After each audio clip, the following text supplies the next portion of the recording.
Today's podcast is brought to you by The Juke Gaming, Buy, Sell, Trade, and Repair, and The Ripper the Clown Show on YouTube, an unpredictable comic book character come to life. It's right here! It's not the Warrior! It's not Savage! It's Mr. WWF himself! It's Ric Flair! And you know what? It's mine! All mine!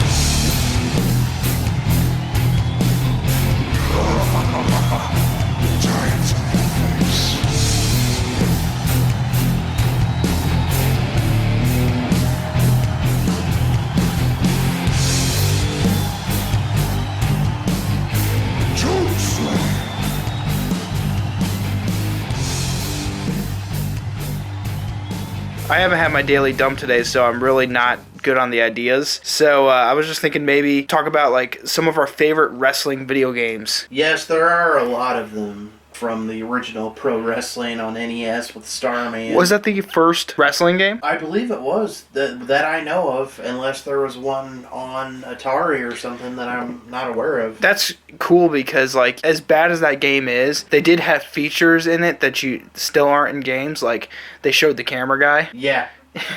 And that was kind of interesting. Yeah, that game was bad, but that introduced the infamous Starman. Yeah. Who's, like, now a pop culture icon. And then you had WrestleMania on NES, which was a horrible game. But I'd have to say some of my favorite games, granted they were relatively primitive, were Royal Rumble on Super Nintendo, Raw. Super Nintendo had some pretty good wrestling games. Yeah. It wasn't until, I think, the 64 where wrestling games just became impossible to figure out. Uh-huh. Because, like, 64 did it real bad where it's like, to do a simple suplex, you had to do, like, left, up, B, and, like, all these combos to do it. You actually had to pause the game, go to the move list, and figure out how to do its moves. You put in another game, then you come back to the wrestling game 15 minutes later, you forgot all the combos. Oh, yeah. I think the first game to really simplify the wrestling genre, and it's one of my all-time favorites, is SmackDown for PlayStation. Absolutely. That was an awesome game. SmackDown 2 is my all-time favorite one. Well, it's because of the roster. Yeah. That's such a great roster. It's still unbeatable. And today, the graphics actually do still live up. Yeah.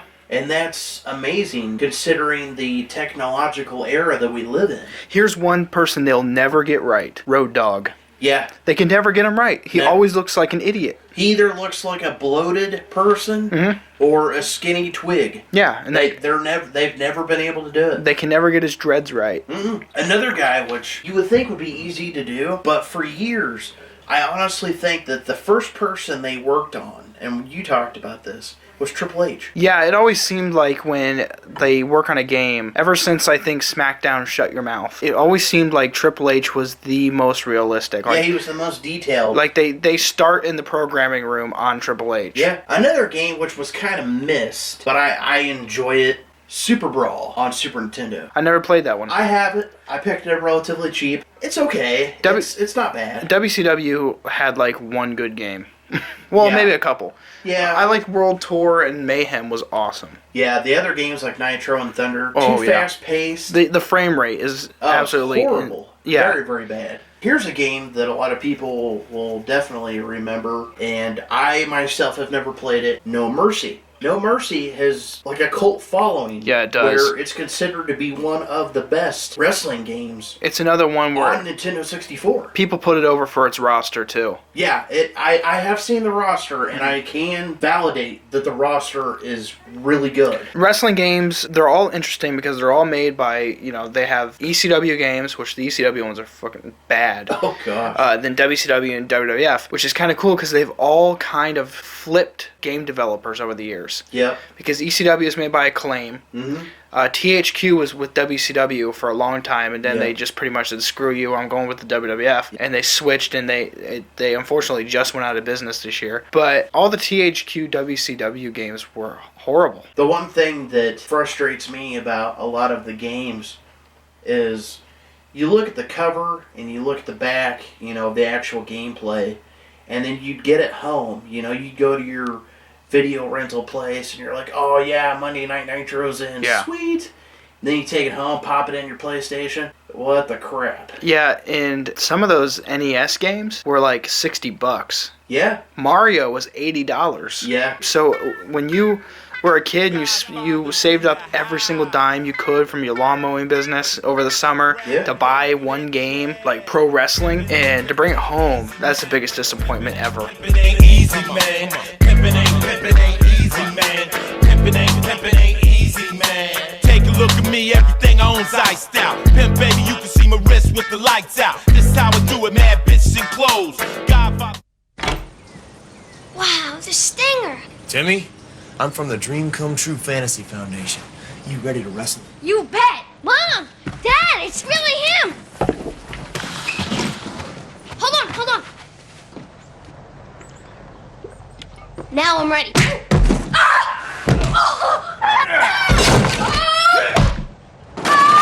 It looks so real. Don't count on Sprite to do anything but quench your thirst.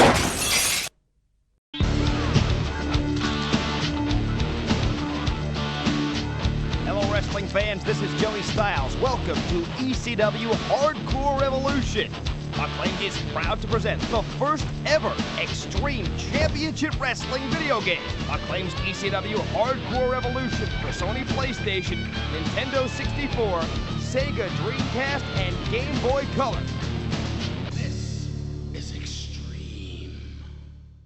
We had enough of the what you coulda, the what you woulda, the what you shoulda done to avoid the unbeatable, dodge the undefeatable too.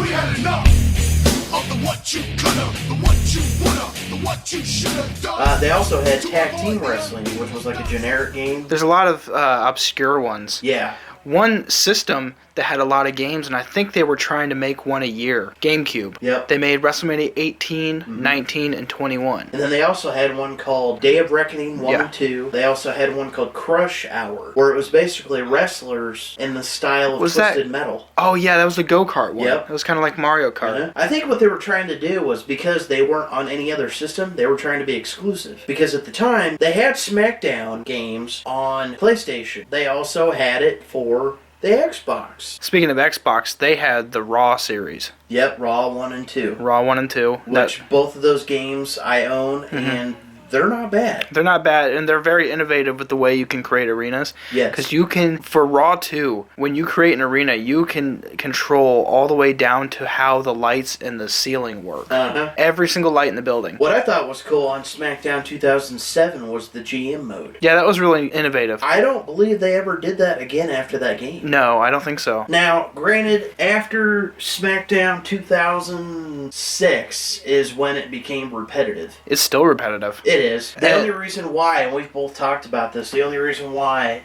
they did the WWE 13 Attitude Era was because WWE 12 tanked. Yes, it did. There were so many glitches in the game. Yeah, it was just unforgivable because you'd like throw a suplex. He just hit him with the pedigree, you know. Michael Cole would just like throw out random shit. And I think that's one of the reasons why they decided, oh crap, we're losing money. They have to slap a gimmick on every game now. Yeah. This last one was 30 years of WrestleMania. I have not played 2K14.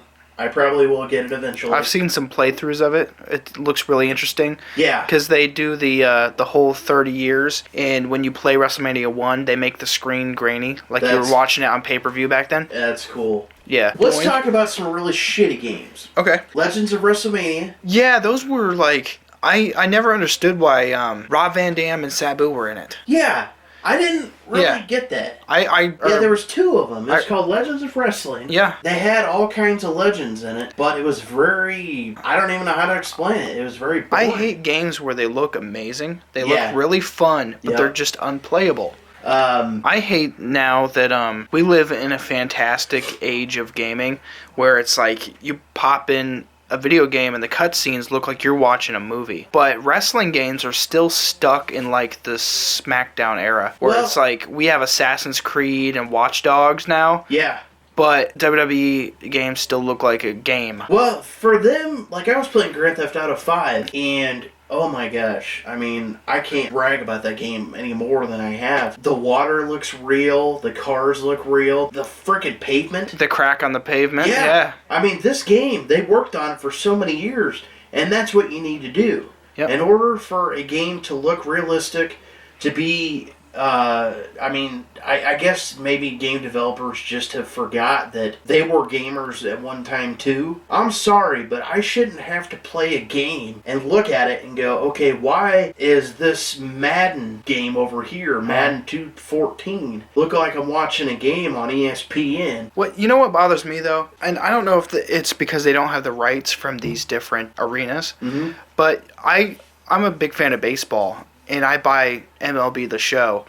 Every stadium looks spot on. Oh yeah, they're Wrigley, Fenway Park, the Green Monster. It looks real. Yeah. But you play 2K14 and you're playing as WrestleMania and it's the same arena. Yeah. Just different ring. Like it'll say Monday Night Raw coming from Columbus, Ohio. Yeah. It's the same arena. If I play WWE 2K14 and I want to play at WrestleMania 19, I want a WrestleMania in Safeco Field. I don't want it in a dome like they show you. Yeah. That's what they do. I want it in the Sky Dome. Yeah. But maybe it's because they don't got the rights, because Major League Baseball owns all those stadiums. True. Maybe they don't have the rights for the Silver Dome. It may be a thing to where they have to pay royalties to it. Maybe. You never know. I'll take care of you.